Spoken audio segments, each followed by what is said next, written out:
all participants as well. So, ladies and gentlemen, thank you all for spending your time. I really do value your time spent here this afternoon, because I know you could be doing many, many different things.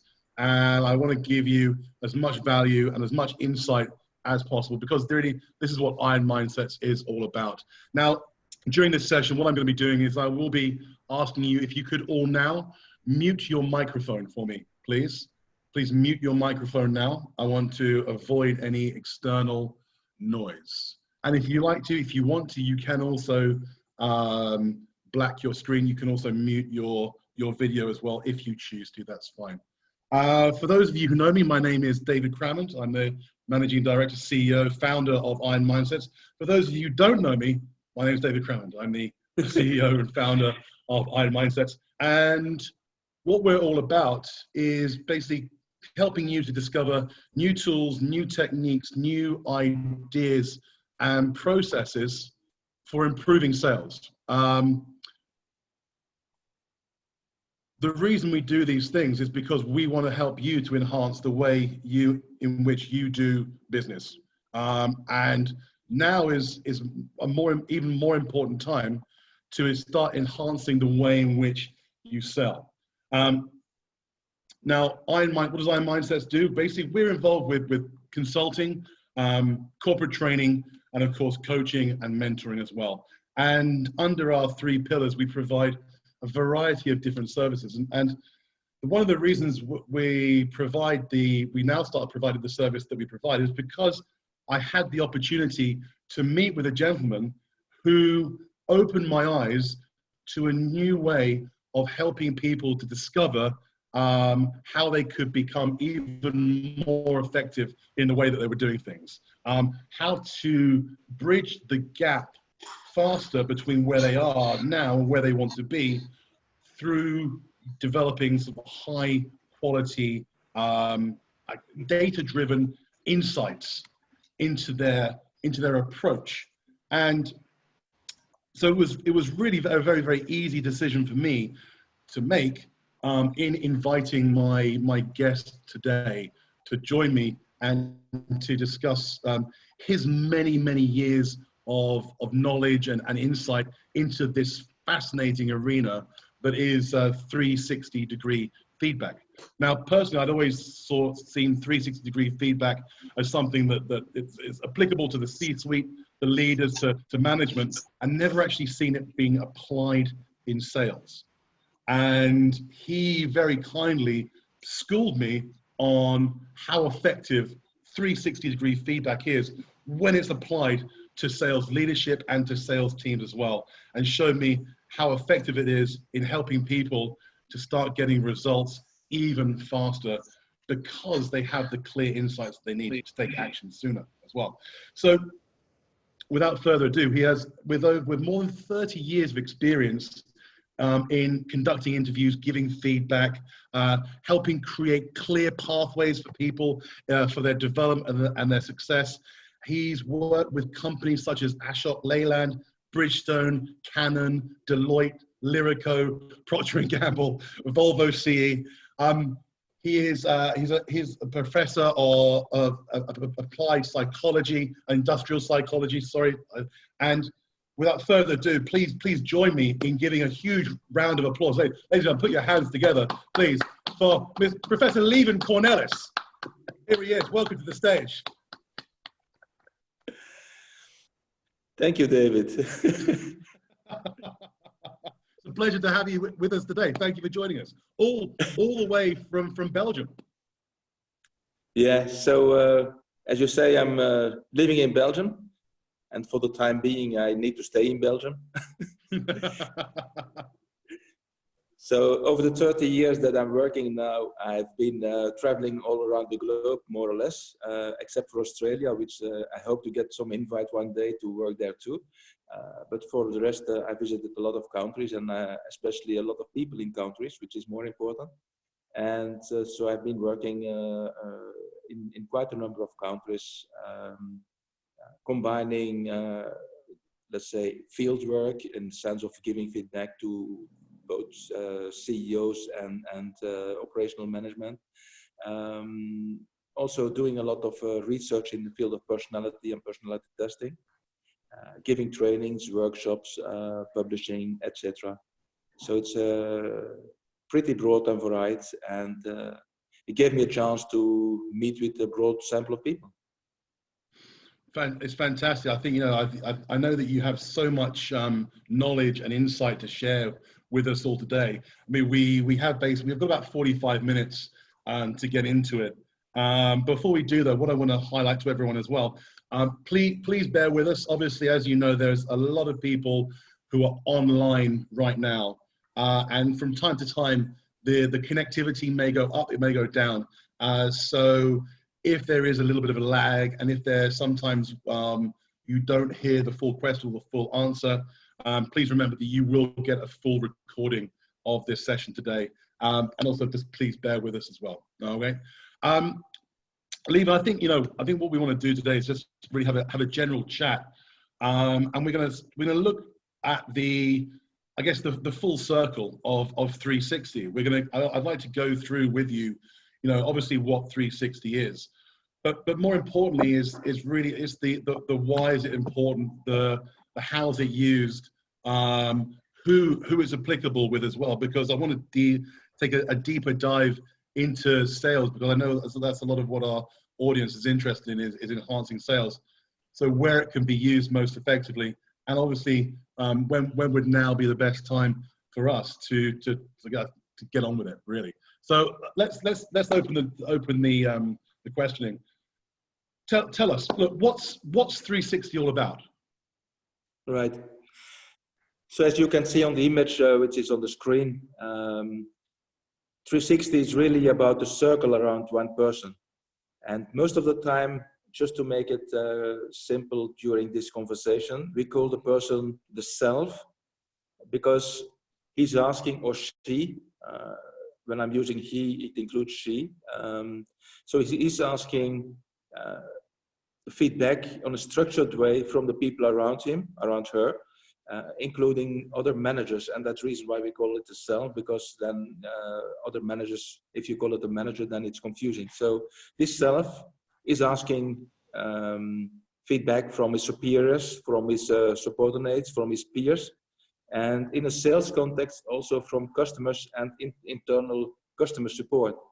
So he's extending the social circle, but basically 360-degree in this concept means asking the people around you in your social circle. In a private sphere, you may also use it for career guidance, for example. You can also include family, friends, and other people in your social circle. The key always again is up to what extent do the people know me. When people know you well, they can give you feedback on questions you raise on your behavior. So as a self, you should ask yourself, does this person know me? Is this person really know you? He or she can be invited to give feedback to you. So that's why it's called 360 circle and 360 feedback.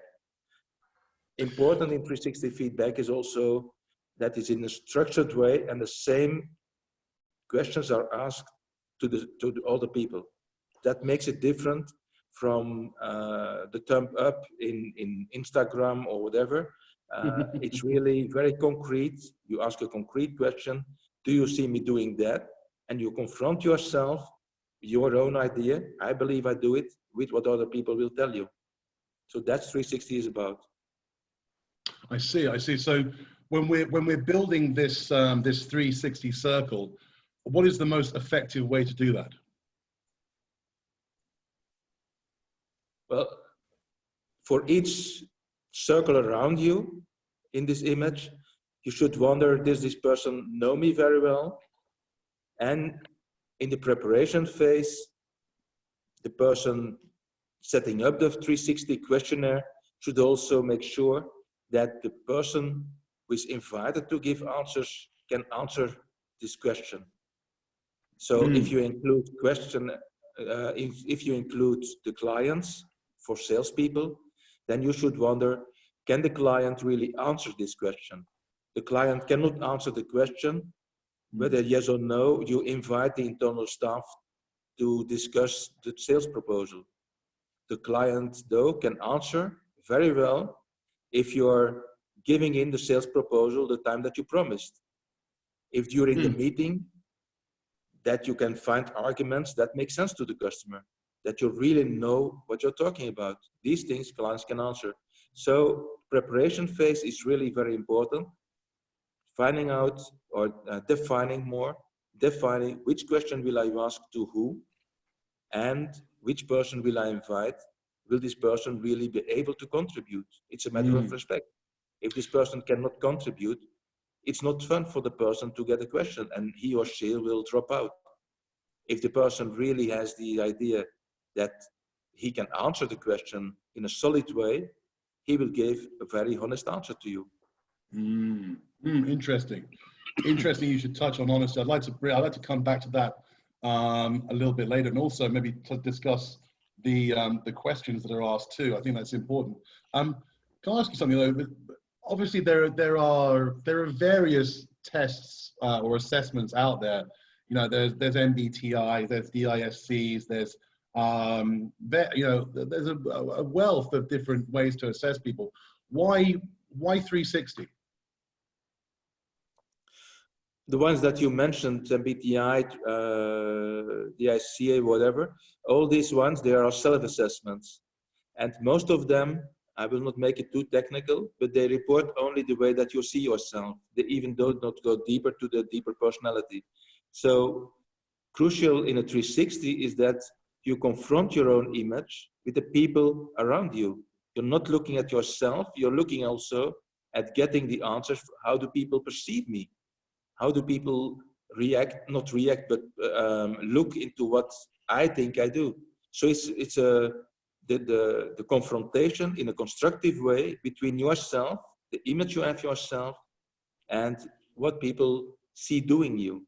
That confrontation makes 360 unique. Interesting. So when it comes to something like 360 for sales, what's important there? Because it seems like it could be quite a challenging thing to do. I believe 360 is always challenging. Whoever the self is, the person in the middle. And as a salesperson, it's an extra challenge because in most organizations, in a lot of organizations, but not most, but in a lot of organizations, salesmen, they are called sales travelers in the past. Travelers are not invited for feedback. They should bring in the results. As a salesman, you should bring in the result. Now, for a salesperson, it's very good to have results, but it's even better to know how to improve to get results, because then you get better results. And so it's the road to the result that we try to improve with 360, that you get a better grip on. So you understand what kind of behavior do I display, and how does the behavior that I display contribute to my sales success. Understanding that helps it to improve it. Interesting. So you were talking earlier, you were saying earlier about understanding ourself, getting that feedback to understand ourselves. I guess that's the traditional approach for a 360. What is it about the sales DNA though that makes it different? Sales DNA is the second, the twin sister to say, to the 360. So when the 360, you will get feedback on your doing. What see people do you? How do you act, and what people see? Now, important is that this doing is, of course, stimulated by the being. How much energy does it bring me? How much energy does it cost me to do something? One of the beautiful questions, very simple, very straight and very clear, that is raised in a 360 questionnaire in sales is balance as well, listening and talking. A customer, a client, can answer easily, is this person balancing well, listening and talking? As well as the manager, whoever it is, people around you can answer that. Now, this balancing well, listening and answering is something you can train, but of course, it's grounded in your personality. Some people have a tendency to talk a lot. It may be out of fear. It may be out of fun of talking, whatever the reason is. Some other people, they tend to talk too little. to listen too much and not daring to ask probing questions. Both sides, if you listen too much, if you talk too much, you don't have the information that you need to build the best story for the customer in your proposal. So balancing well is a crucial element in sales success. It can be trained afterwards. And so if you ask yourself, do I do it? It's another thing than asking other people. If you look into personality, when you get a high score, it's very nice and you can try to link it. If you get a low score, meaning that you listen or talk too much, then you can look into the personality. What makes me doing not what I should be doing? What makes me failing in the balancing while listening and talking? And so that's the reason why sales DNA is the personality side of it. It gives you your deeper being. And the doing is rated by yourself and by the people around you. And balancing that gives you the information that you need for the further training and coaching. I see. So basically what the 360 is doing is it's actually preceding a longer ongoing development plan. Exactly. Mm-hmm. So I guess it's very important in a 360 to make it successful that you take it further. Getting a 360, which is often happening in organizations, the 360 is run, people are very enthusiastic, and nothing happens. It's a shame. And it's a disgrace for all the efforts of all the people involved. Right. This is people to do something with it. This sounds like it's like a diagnostic tool. Sorry? It sounds like this 360 sales DNA is more of a diagnostic tool. Exactly. It's just like if you go to a medical doctor, he or she will start with the diagnosis of body and mind, being and doing. So the doctor will first diagnose and then only start with the cure, then only start with a prescription.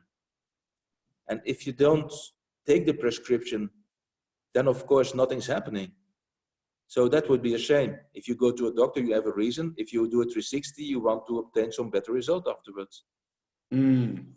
So this sounds like it would be very, very useful for coaches who are wanting to help their clients get even better results. Absolutely. Just like a coach, like the diagnosis is a kind of zero measurement. It's defining where are you now and what are the tools, your internal strengths that you have to grow. So if you're going into an organization and you're maybe assessing, I think probably is assessment the right word or wrong word? Let's say assessment. You're assessing maybe 10, 20 people.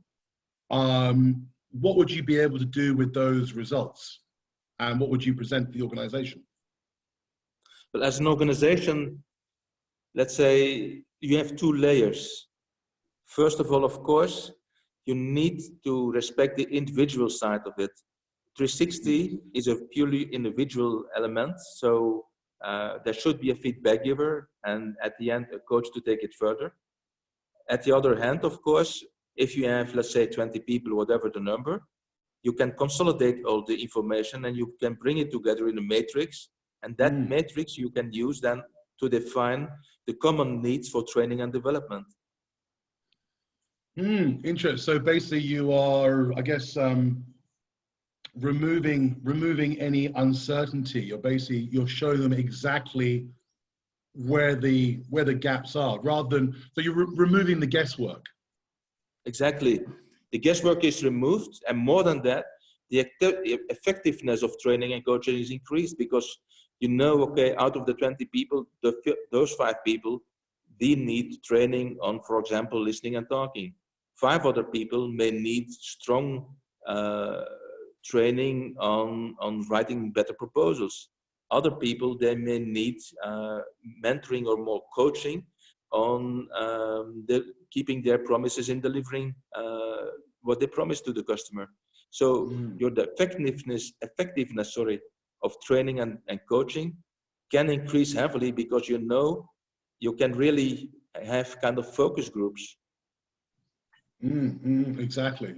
So it sounds like this is a more this is more of a precision instrument for any coach, any trainer, or anyone who's looking to basically get a better result for the people, for the organizations that they're working with. Exactly. Yeah, it's really a very strong tool to give a quantitative base for a qualitative approach. Right, exactly. Because I mean, everyone's looking for a higher level of value now in the results that they get, and everyone wants to know the return on investment that they're going to receive before they've done anything. That's indeed true. So that's why it makes sense to use both of them, and then to do it in the right way. I mean, you start with the analysis, you go to the synthesis, and then you go further to the action. Oh, okay. So basically, there's a whole process behind the I guess the whole 360. Sorry, can you repeat? There's a whole process that goes into the 360. Yes, and it's a process that one should respect to get the best results. So first of all, of course, you need to prepare well both the questionnaire and the invites, the groups that you want to invite and why. You need to be very clear. Before we go there,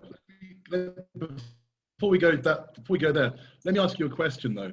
When it comes to setting up the groups and sending out, obviously you want to send out questionnaires to people to get feedback, and you obviously you want to find out that information. I mean, if I'm sending out a questionnaire to a client, how can I guarantee that client's going to be truthful in their response?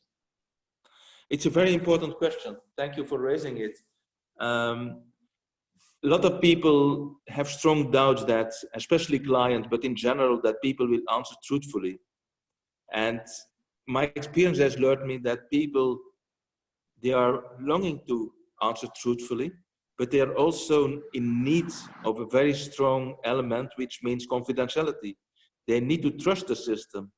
So you must guarantee in a 360 that the answering is completely anonymous, that when you give an answer, a score, be it a 1 or a 5, whatever it is, on a questionnaire, then that your answers will be consolidated, and as the individual person, your answer is not visual. And that makes sense for all people except the N+1, the boss of the person, because he or she is alone. And you can see that in the answers.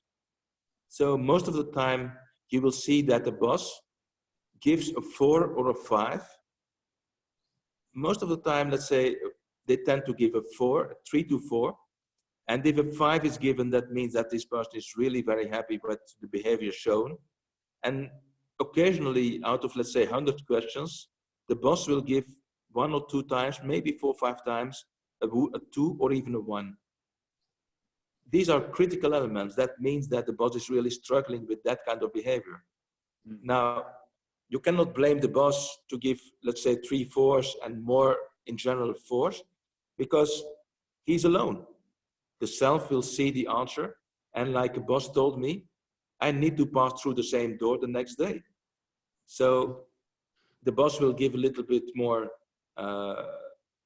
let's say, nicer scorings, but you can avoid it to have this kind of less candid answering modus when respecting the very simple rule of confidentiality. So if, especially the client, but also the peers, and of course, the subordinates are given complete confidentiality, are guaranteed confidentiality, they will give you very straight and very honest answers because they want you to get the truth. Most people, they're really having this kind of goodwill to the other person, telling them the truth to grow, because one day it may be their own turn, and they also would like in return to have a truthful answer. Well, very true. I mean, do any of the organizations or the people that you work with in the past, have they ever had any challenge receiving the truth? Sorry, can you repeat? with the organizations that you've worked with in the past, have they ever had any challenge in receiving the truth? And what exactly do you mean with receiving the truth? Well, some people find it hard to accept that they may not be up to a high standard in some areas, and they may push back on the feedback that you give them. Of course, I think that's a human element. It's a defense mechanism. As a defense mechanism, you try to explain, you try to ignore, you try to make things nicer. So it's a natural defense mechanism. So in feedback, it happens often that people say, you know, it's not me, it's a situation. And that's why personality comes in and gives us very strong balance. So you can say, okay, I'll give you a concrete example. I was working with a person in Germany, and we were doing something like 100-360 in German group. And one of the persons was the captain of the fire brigade, and also a trainer in deep sea diving, leading the diving group of the rescue group in Germany. I mean, one rescue group in Germany. And those who know diving, if you go really deep, let's say 100 meters or deeper, you cannot just go up like that in a couple of seconds. You need to stay very, very calm, keep your cool, and then move on for, let's say, 10, 20 meters, etc. Now, this person in his 360, it was a very tense situation, which is the truth. He was blamed for losing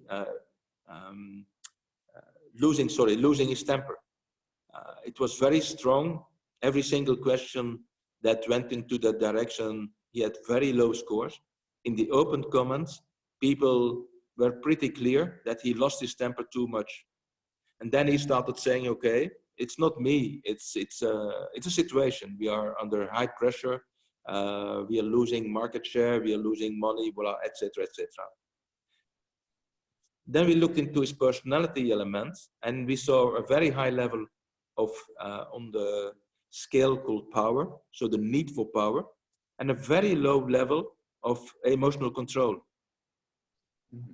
So I don't think I need to explain that if you have a very high powerful person with low emotional control, the outburst is just waiting to happen.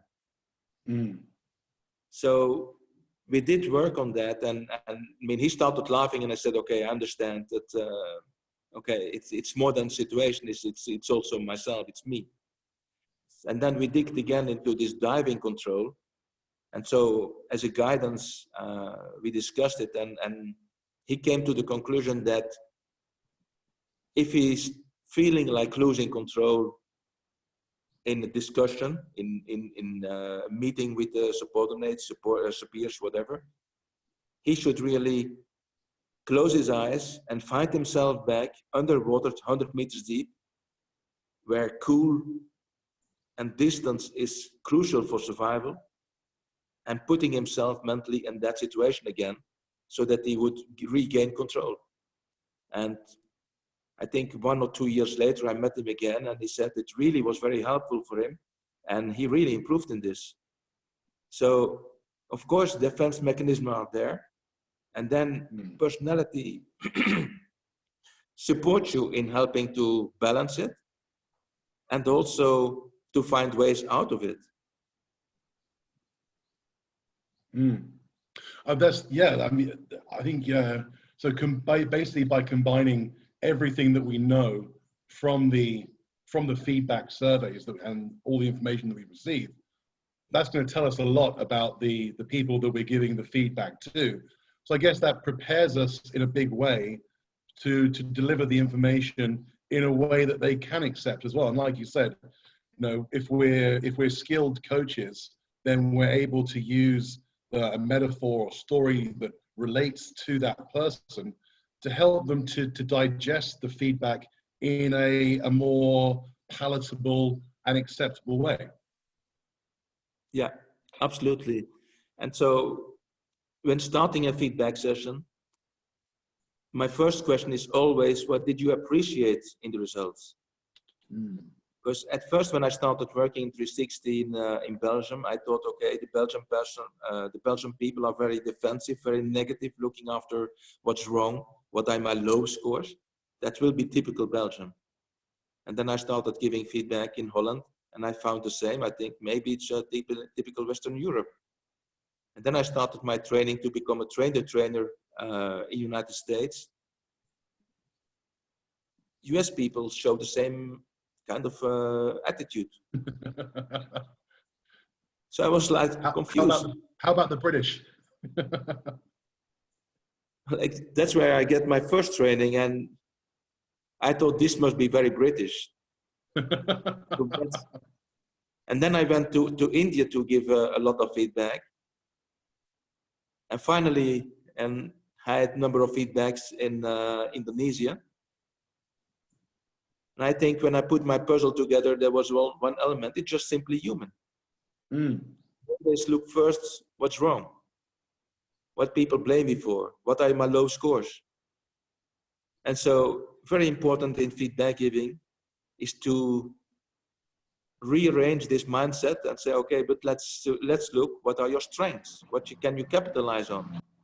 And how can you deal with your weaknesses? Of course, there are weaknesses, and that's why we do it also, to clearly define them. But let's never forget that you have strengths and how to capitalize on it. That's really crucial. Especially for sales, I would imagine too.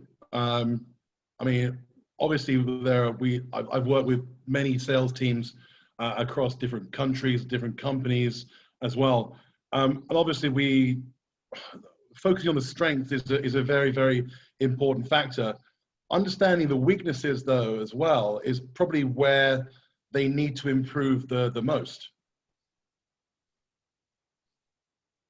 They need to improve the most, but not solely on that. There's no one single person who ever came Olympian champion by keeping his sole focus on the weakness. Oh, okay.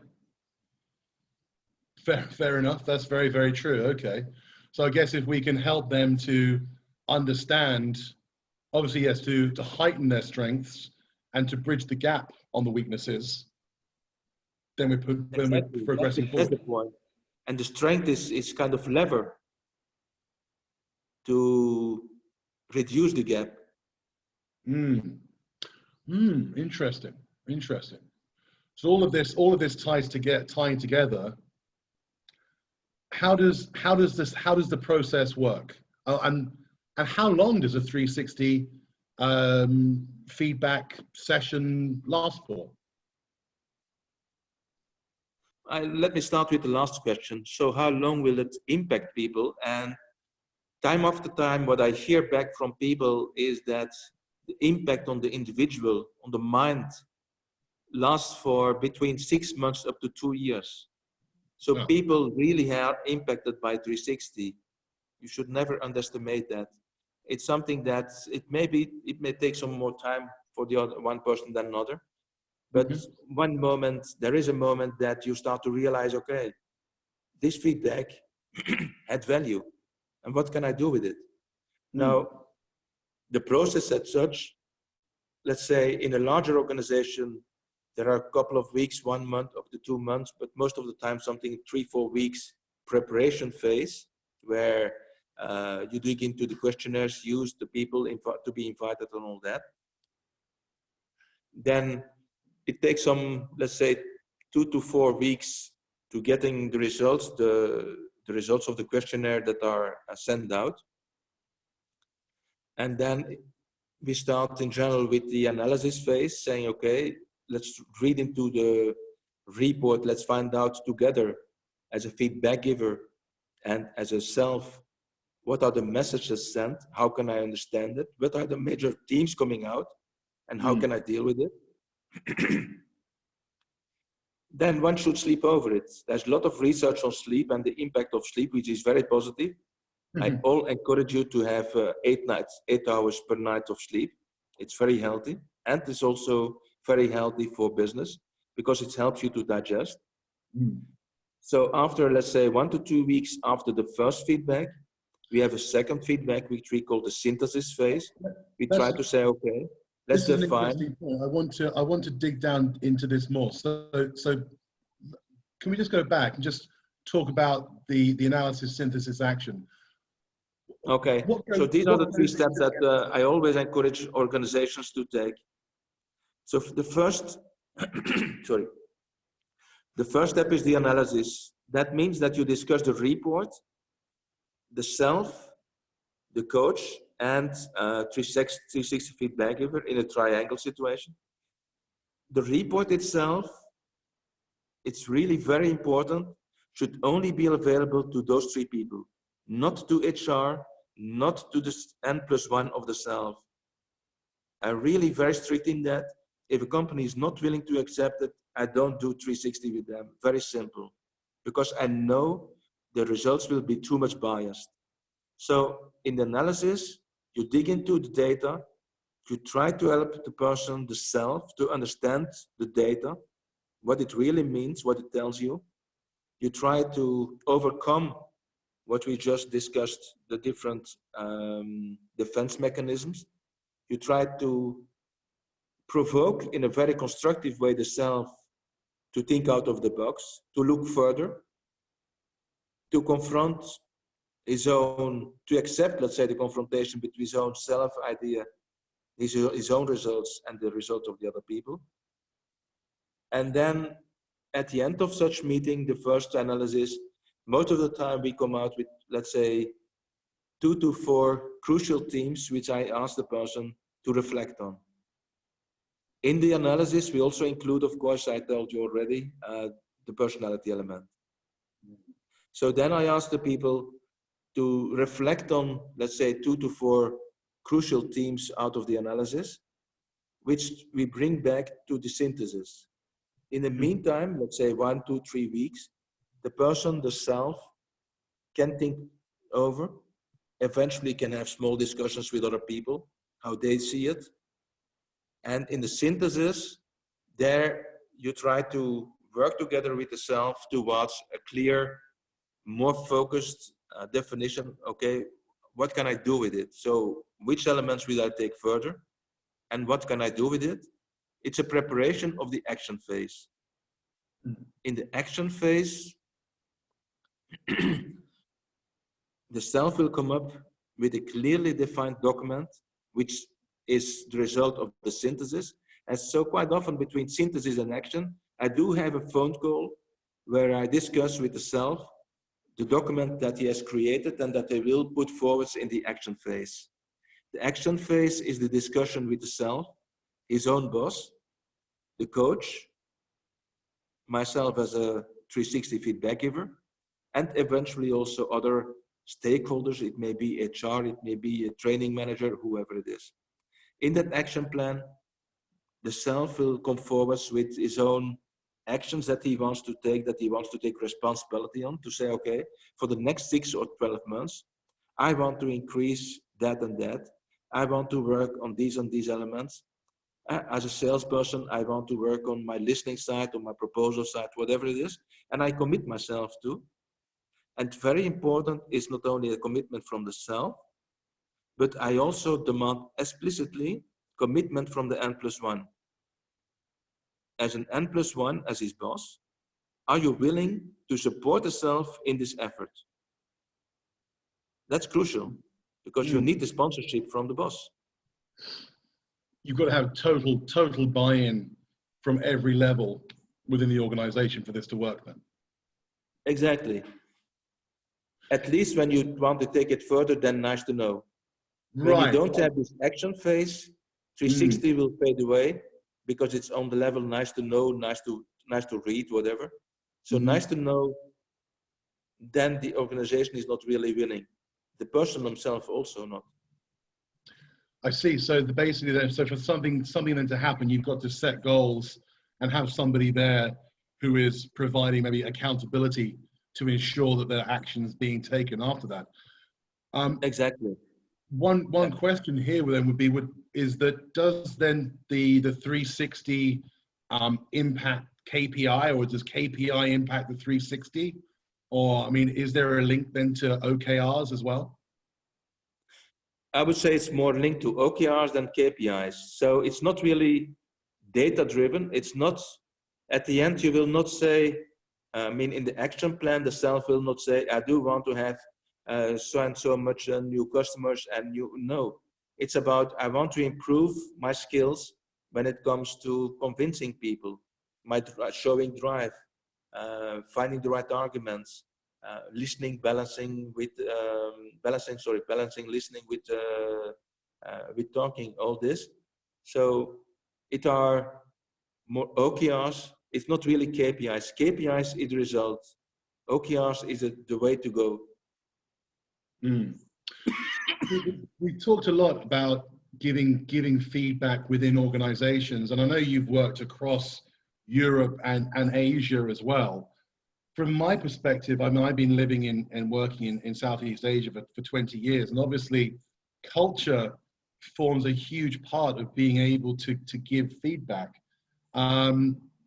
How would you recommend managing giving feedback within, let's say, like a Thai organization, or maybe like a Chinese organization, where there is a strong hierarchy in place?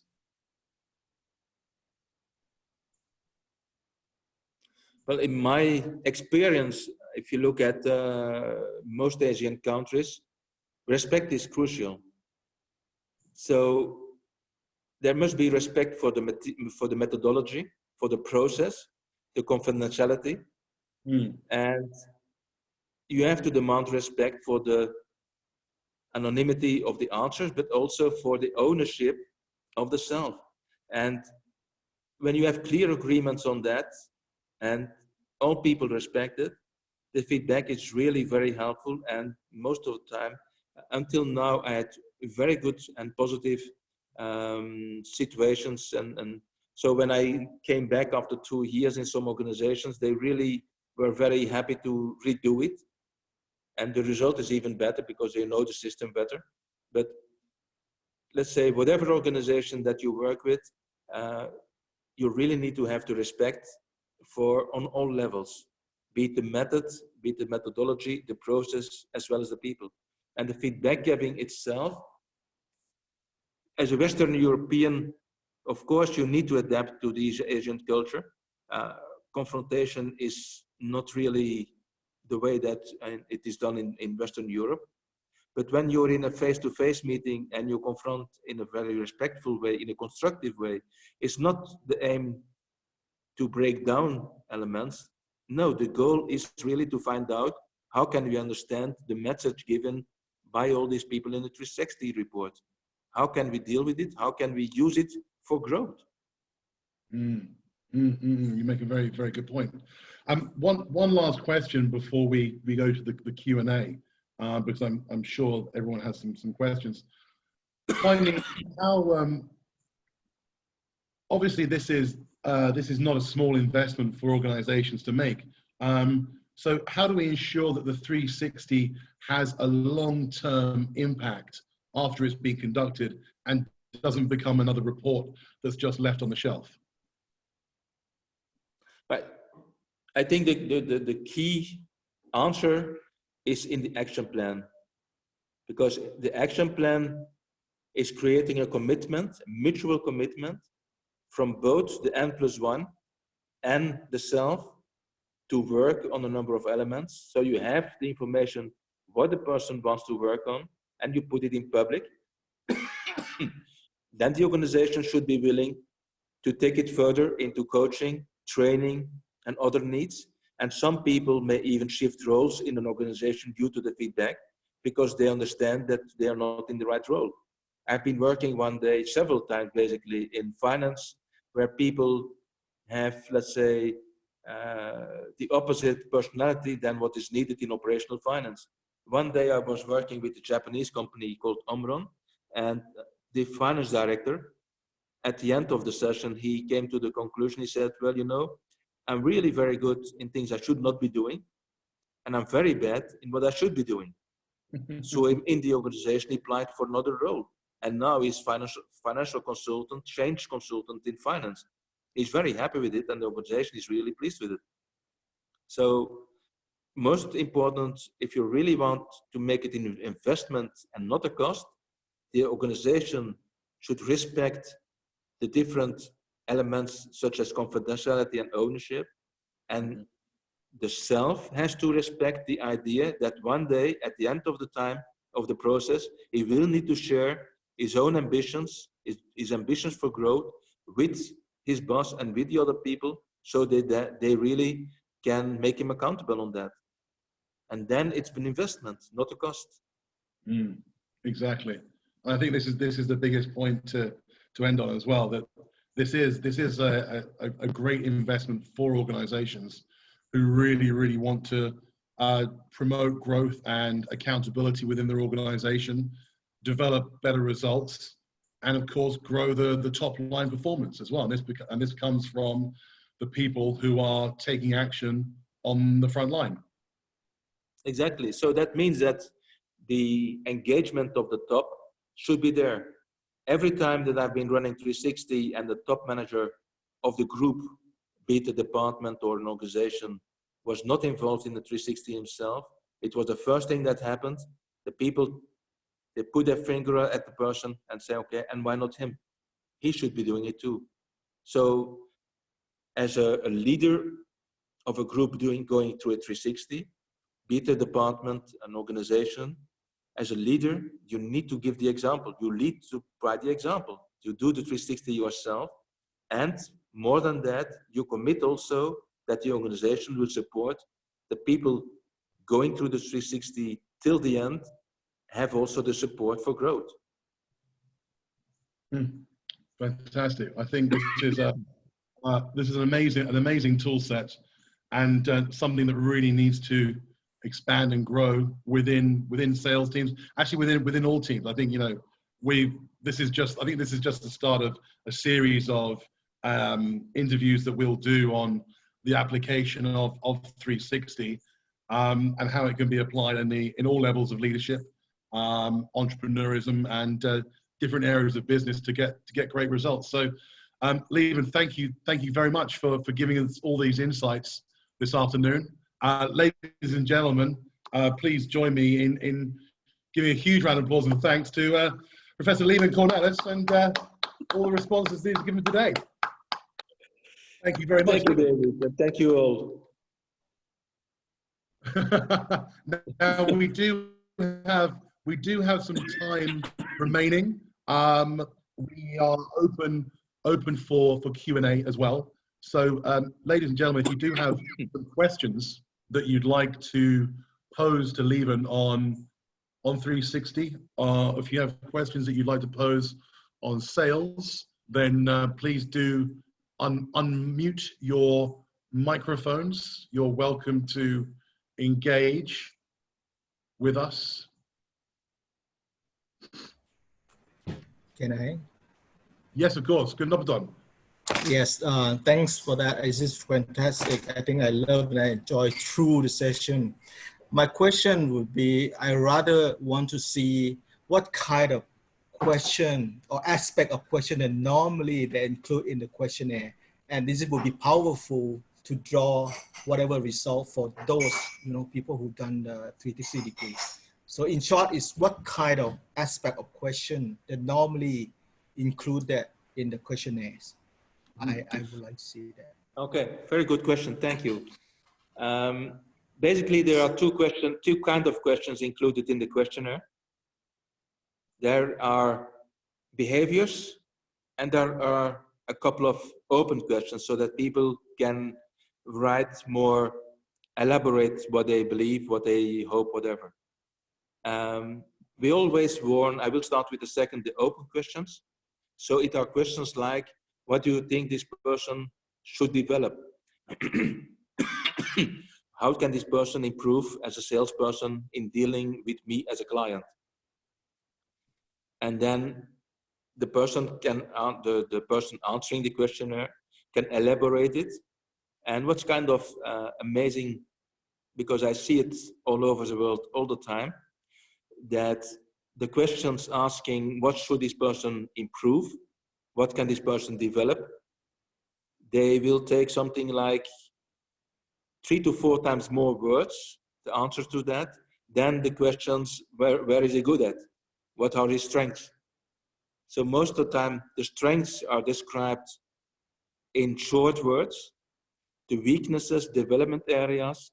People like to give nuance, like to be very careful to say what they want to say. And so they use up to 4 or 5 times more words to describe this development areas and what they believe someone should develop. Now, the more closed question, the behavioral question, sorry, that's a behavioral indicator, it's called, that's the technical right word.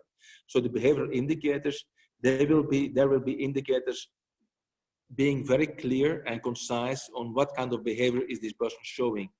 For example, as a salesperson, I don't have the list here, but there are questions like this person is adjusting his style to his audience.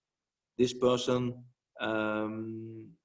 is asking probing questions. And as a third question, for example, he continues asking questions till he has everything in need, even if the situation gets more tense.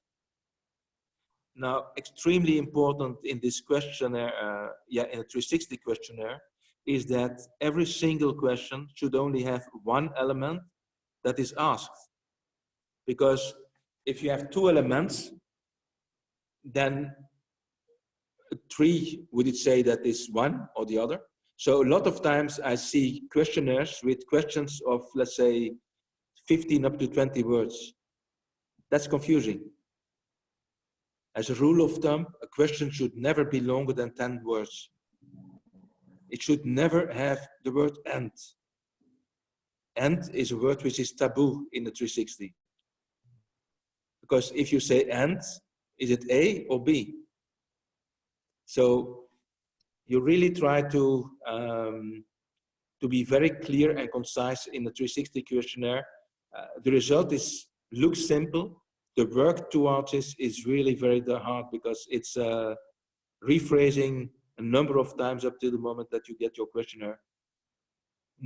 Also very important is that the question should be, addressing in the right way the group that you're demanding the question. So like we said before, in a sales situation, you include a customer. So then you need to have questions that the customer can answer. Did that answer your question, Knoppenon? Yes, definitely clear. Thank you very much. Thank you. Excellent. Lieven, just to expand on that, approximately how many questions are asked in the entire 360 process for sales? Well, our questionnaire has 96 questions, and that's another rule of thumb which I discovered over the years. We try not to have more than 100 questions. 100 questions is a mental barrier. I see. And most of the 360 questionnaires are way too long. It's sad to say, but it's true. So this is concise, to the point, and gets the answers that you need to make a better assessment. Exactly. That's a pre-work. You really need to define very clearly what exactly do you want to measure? What exactly do you want to know? As they say, measure twice, cut once. Exactly. Do we have any further questions from the group? Anything you'd like to know? I always give it 5, 4, 3, 2, and 1. Lieven, thank you very much for your time today. I know how busy you are. I know how many projects you've got running right now. It's always a pleasure to talk to you, and I'm looking forward to introducing a few more ideas with you in the coming weeks and months, because I know that we can share a lot of information with everyone here today in how they can enhance not just their sales, but all their teams, and of course, enhance their coaching skills as well. So thank you, Lieven. Thank you very much. We'll give you another round of applause, ladies and gentlemen. Please join me in thanking Lieven. I'd like to thank all of you as well for joining us today. I really appreciate you spending your time with Iron Mindsets in the afternoon. We've got lots of new ideas and new content coming your way, obviously with Lieven as well, and with a few new collaborators. So it's going to be an interesting time ahead. I hope you're all staying safe. I hope you're all healthy. Keep well, keep physical distance as well. And whatever you're doing, I hope you're doing it well. So I'm going to wish you well. Take care of yourselves, and I look forward to seeing you soon. I will send you all a copy of this webinar so that you can refer back to it. And if you have any questions, if there's anything that you'd like to know, then of course, please visit us at ironmindsets.com, and you can email me directly at david@ironmindsets.com as well. So thank you all very, very much. I look forward to seeing you soon. Have a great afternoon and take care. Thank you. Bye.